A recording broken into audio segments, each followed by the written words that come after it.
नमस्कार दर्शक बंधु। आज मेरे साथ नवग्रह आश्रम के आयुर्वेदाचार्य श्री हंसराज जी चौधरी विराजमान हैं। इनके साथ कुछ चर्चाएं मैं करने जा रहा हूं जो हमारी संस्कृति को संवर्धन करता है। वो है हमारी गौ माता। मुझे कहीं से ज्ञात हुआ है कि श्री चौधरी केवल आयुर्वेद के द्वारा हमारे समाज को लाभान्वित नहीं कर रहे, ना कि एक उत्कृष्ट लाइब्रेरी बना के ज्ञान प्राप्त करके लोगों की सेवा कर रहे हैं, बल्कि एक आदर्श उदाहरण भी प्रस्तुत कर रहे हैं। गौ माता के प्रति बड़े बड़े भाषण ना देकर, दिखावा नहीं करके, गौ माताओं के संवर्धन में आपने एक अनुकरणीय योगदान हमारे समाज के लिए किया है। तो मेरी ऐसी मान्यता है कि निश्चित रूप से हमारा जो समाज है और मेरा जो महाविद्यालय है महाप्रज्ञा कॉलेज आसीन आपकी इस कार्य से प्रभावित होगा, उसे अनुकरण करेगा। और मैं आपसे निवेदन भी करूंगा इसके साथ कि जो गौ माता उनको आप लेके आए, उनमें क्या गुण हैं और कहाँ से लाने का क्या उद्देश्य है, इनके बारे में तो आप प्रकाश डालेंगे ही, लेकिन एक वचन ये भी दें कि हमें उन सारी गौ माताओं का दर्शन भी कराएंगे। तो ये सभी गौ भक्तों के लिए, भारतीय संस्कृति में श्रद्धा रखने वालों के लिए एक वरदान साबित होगा।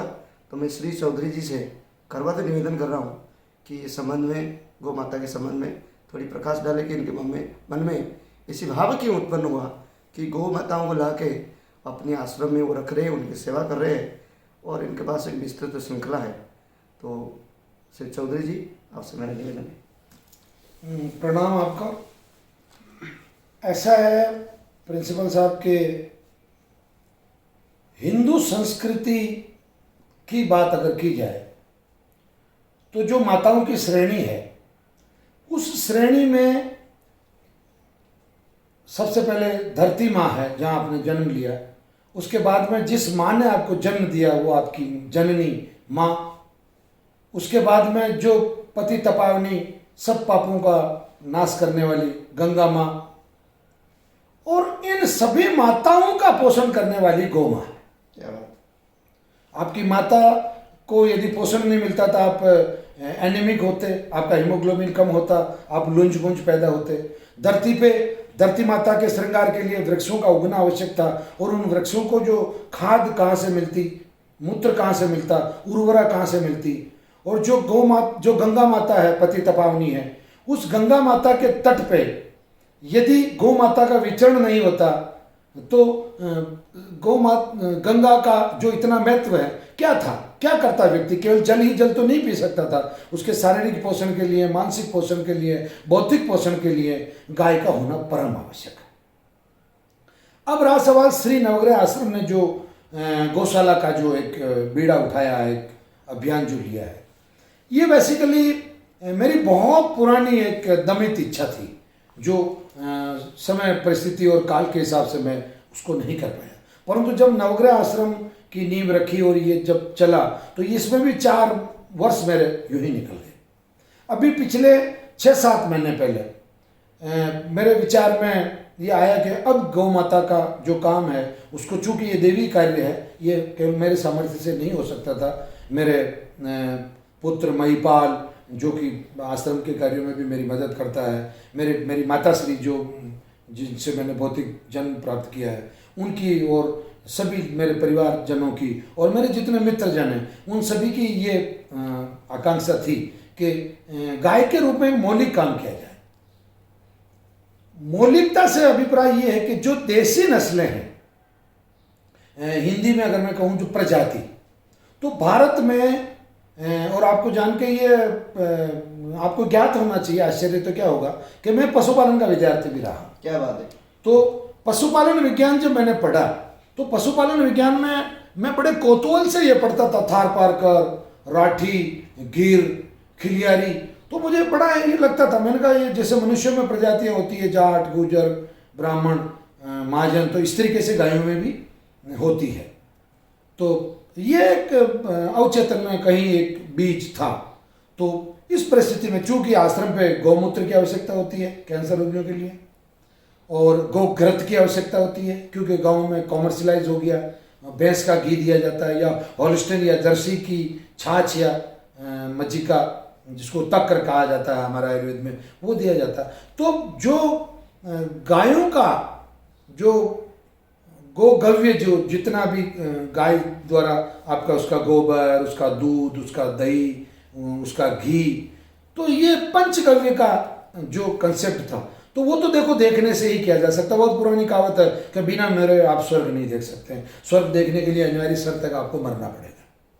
तो मैंने कहा चलो अपन ये काम करते हैं। तो सर्वप्रथम ये सर्वे किया गया कि भारत में आज की तारीख में कितनी गायें बची है प्रजातियां। पहले मैं जब पढ़ता था उस समय 28 प्रजातियां गाय की पूरे संपूर्ण भारत में थी। धीरे धीरे पता किया तो पता ये चला गया आज की तारीख में भारत में केवल 22 या 23 नस्ल की गायें बची है। ठीक है, कोई बात नहीं, जो बची है उनका संरक्षण किया जाए। कब किताबों में फोटो देखेंगे और कब ये मन को संतुष्टि करेंगे कि भारत में इतनी गायें थी। संतुष्टि तो ये हो कि सामने आपके वो नस्ल हो, गाय हो, और उसके जो गुण लिखे गए हैं आपकी पुस्तक में भी, शास्त्रों में भी, उन गुणों से आप उनका मिलान करें। सर्वप्रथम हमने गौशाला की स्थापना करने से पहले, इसमें बजट कोई बड़ा मायना नहीं रखता है। अगर आप गाय जहाँ है, जहाँ चाह है वहाँ राह है, और जहाँ आप गाय के लिए सोच रहे हैं तो फिर तो पैसे की कोई कमी हो ही नहीं सकती। आपको उधार देने वाले भी मिल जाएंगे, इसमें ऐसा कोई संशय की बात नहीं। तो सर्वप्रथम हमने गुजरात के जूनागढ़ क्षेत्र में जो गिर नस्ल की जो गाय होती है उसकी पहचान होती है, उसका आगे से सिर मोटा होता है और उसके सींग जड़ों से काफ़ी बड़े होते हैं। बड़ी निर्मल प्रवृत्ति की गाय होती है वो। और दूध के मामले में हालांकि दूध की मात्रा के रूप में उसमें 3 लीटर, 2.5 लीटर, 3 लीटर का औसत उनके दूध की मात्रा होती है, परंतु वो अमृत तुल्य होता है, पीला रंग लिए हुए होता है। तो गिर की हमने करीब 30-35 गायें 2 बार में हम वहाँ से लेके आए खरीद के, पूरे के पूरे, जिसे हम पछाड़ा कहते हैं, यानी कि एक गाय हम वहाँ छोड़ दें, एक लेके आ जाए, ना तो उसका मन लगेगा ना उसका मन लगेगा। तो यानी कि उन पशुपालकों के पास हमने सभी, हमारे श्री नवग्रह आश्रम की जो गौशाला है, इसका नाम है गोदर्शन गौशाला। तो इस गोदर्शन गौशाला में जो गायें हैं वो, उसके परिवार में हम पीछे एक भी गाय छोड़ के नहीं आए। इसका लॉजिक ये है कि हमने हमारी बहन को ससुराल भेजा, हमें आज भी बहन की याद आती है, काश के हम भी बहन के साथ चले जाते तो बहन और हम साथ ही रहते ना, हमें उनकी याद आती। तो इसी लॉजिक के तहत हमने जहां से भी लिया तो उसकी संपूर्ण गायें ले ली। ये भी एक बहुत बड़ा दर्शन है, इसको समझना पड़ेगा आपको, क्योंकि किसका बिछोह बहुत बुरी चीज है। तो हमने वहां से 2 लोगों की गायें ली, तो वो करीब संख्या में 30-35 के रूप में हुई। तो गिर हम नस्ल लेके आए। उसके लिए चूंकि हमें उसके प्रजाति संवर्धन पे काम करना, उसकी नस्ल पे काम करना, तो उसके 3, जिसको सामान्य भाषा में सांड कहा जाता है, यानी कि जो नांदी कहें, अगर पॉलिश लैंग्वेज में अगर मैं कहूँ तो नांदी भी हम 3 वहीं से उनके साथ में लेकर आए। फिर दूसरा नंबर आया राठी, जो कि बीकानेर क्षेत्र के आसपास का ये जो क्षेत्र है, उस क्षेत्र में ये नस्ल पाई जाती है। वहाँ से हम 10-15 राठी लेके आए। फिर थार पारकर, जो कि आपका जो पंजाब का और पाकिस्तान का जो बॉर्डर लगता है, बीकानेर से ऊपर का जो इलाका है उस क्षेत्र में, और हरियाणा का जो क्षेत्र है वहाँ से हम थार पारकर नस्ल लेके आए। फिर साहिवाल नस्ल, पाकिस्तान की बहुत प्यारी नस्ल है साहिवाल, बड़ी पुष्ट बलिष्ठ गाय होती है, वो गायें हम लेके आए। फिर हमें, चूंकि मैं महाराष्ट्र में मेरा कार्य क्षेत्र रहा, तो वहाँ एक खिलियारी नस्ल की गाय होती है, जिसकी ऊंचे सींग होते हैं, यूँ बिल्कुल बहुत सुंदर गाय होती है, खरगोश की शक्ल की गाय होती है वो लेके आए। फिर एक आर्मी काऊ बोलते हैं, जिसको दोवनी या देवनी नाम से जो नस्ल है कर्नाटक में, उसको आर्मी, उसके जो बुल होते हैं यानी कि बैल होते हैं, इतने बलिष्ठ होते हैं कि हिंदुस्तान में उससे ज़्यादा कोई हो नहीं हो सकता, वो नस्ल हम लेके आए। फिर जो नागौर की जो नस्ल है, नागौर जो जिला है, उसकी जो खासतौर से बैलों के लिए जो नस्ल है वो काले रंग की भी होती है। और आपको जान के आनंद आएगा कि 2 बहनें हैं सगी, एक बिल्कुल कपिला काली और एक बिल्कुल श्वेता, मतलब दोनों एक साथ में, वो हम लेके आए। फिर हमने आगे नस्ल पे विचार करते हुए जो सांचौर जो क्षेत्र है, वहाँ से हम 2 सांचौरी गायें लेके आए, वो भी दोनों बहनें, एक काली है और एक लाल है। वो भी हम लेके आए। फिर उसके बाद में जो काठियावाड़ क्षेत्र है, गुजरात का जो लगता हुआ क्षेत्र है, या शिरोई से अंदर घुसते ही जो पूरी एक बेल्ट आती है गुजरात में, वहाँ आपको एक काकरेज किस्म की गायें हैं, वो काकरेज हम लेके आए हैं, वो भी बड़ी सुंदर गायें होती है।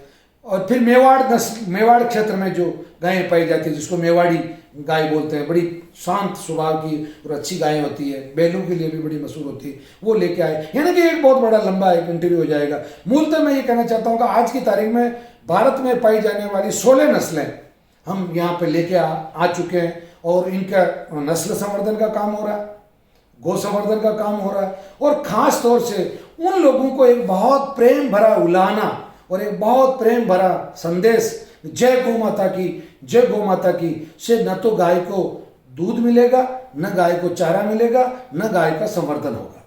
जय गौ माता की आप ना कहें कोई तकलीफ नहीं, पर गाय की सेवा कर ले, वो गौ माता बन जाएगी, आपको गौ माता कहलाना सिखा देगी। वो आपके मुंह से किसी दिन निकल जाएगा कि ये मेरी गौ माता है। तो और एक मेरा बहुत बड़ा सपना है, इसको आप पूरे भारत में फैलाएं इस बात को, आप बल्कि चाहें तो इसके बारे में काम करें।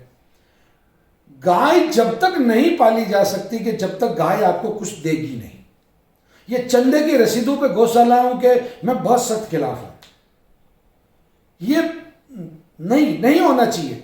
आप अपने संसाधनों से, अपने कुछ चीजों से, हाँ कुछ लोग हैं जो बहुत अच्छा काम करना चाहते हैं, तो वो अगर बहुत अच्छा करना चाहते हैं तो वो गाय का जो गोबर है उसकी लकड़ी बनाए, गाय का जो गोबर है उसकी बायोगैस बनाए, गाय का जो घी है उसको बिल्कुल वैदिक रीति से, जैसे श्री नवग्रह आश्रम पे वैदिक रीति से बिलोवना विधि से छाछ बिलो के और जो घी बनाया जाता है वैसा घी बनाए।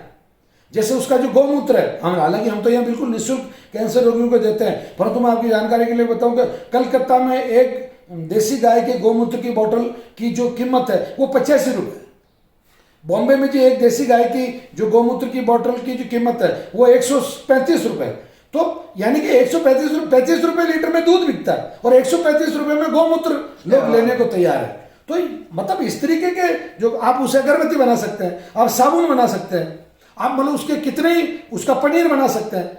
आपको जान के बहुत खुशी होगी कि श्री नवग्रह आश्रम का गो उत्पादों का काउंटर खोलने के लिए भीलवाड़ा के 20 उद्योगपतियों की तरफ से ऑफर है।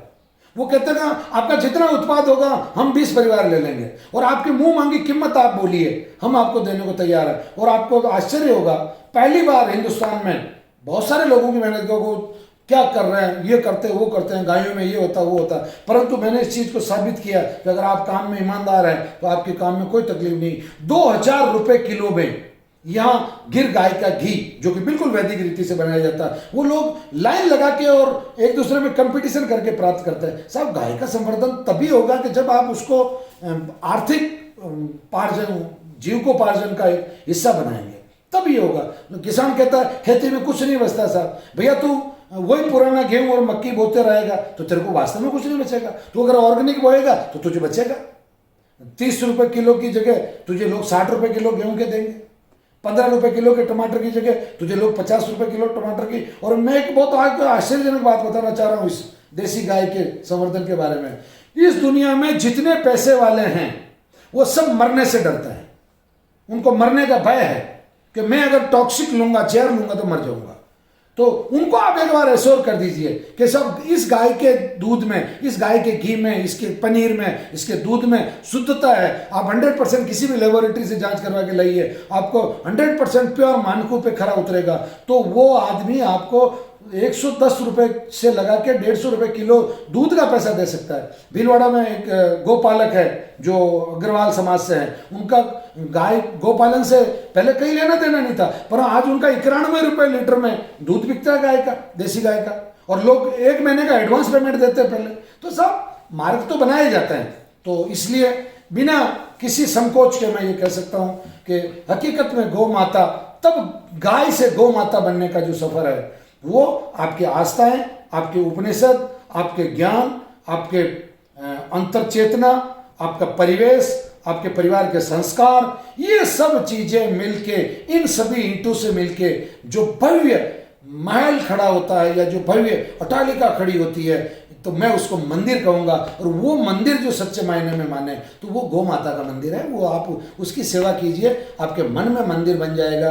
और उसके साथ में और एक बहुत अच्छी बात मैं आपको बताना चाहता हूँ, भारत की 16 नस्लें एक स्थान पे होना और थार पारकर द्वारा राठी को चाटना और राठी का उसको खिलियारी को दुलारना और खिलियारी का उस मतलब सांचौरी नस्ल जो कि सबसे खतरनाक नस्ल मानी जाती, उसके साथ में अटकेलियाँ करना, क्या दृश्य रहता होगा साहब। ये आनंद तब प्राप्त कर सकते हैं जब आप काम करेंगे। तो काम ही सब, कर्म जो है वो फल को देता है। अगर आपका कर्म अच्छा है तो फल भी निश्चित रूप से अच्छा होगा। मैंने तो अभी तक यही सुना है कि आम के पेड़ के आम ही लगते हैं। तो गौ माता की सेवा से निस्संदेह आपको आशीर्वाद ही मिलेंगे, आनंद ही मिलेगा। और पैसा दुनिया में कोई बड़ी बात नहीं है। पैसा कुछ कुछ है पर पैसा सब कुछ नहीं है। तो कुछ कुछ के लिए किया जाए तो निश्चित रूप से गाय माता आपको आनंद देगी। इसी अपेक्षा और इसी आनंद के साथ में मैं आपको अर्ज करूंगा कि आप गौ माता का दर्शन जरूर करें। नमस्कार। अच्छा लगा होगा आप सभी को कि श्री चौधरी जी ने कथनी और करनी दोनों को एकाकार कर दिया। तो आप सभी से मेरा निवेदन है कि इनका जो गौ माता को लेके जो इकोनॉमिकल मॉडल है आप उसका अनुकरण करें, ताकि गौ माता का संवर्धन हो सके और गौ माता की जो द्वारा जो हमें उत्पाद प्राप्त हो रहे हम उनको अच्छे तरीके से मार्केट में उपलब्ध करा सके।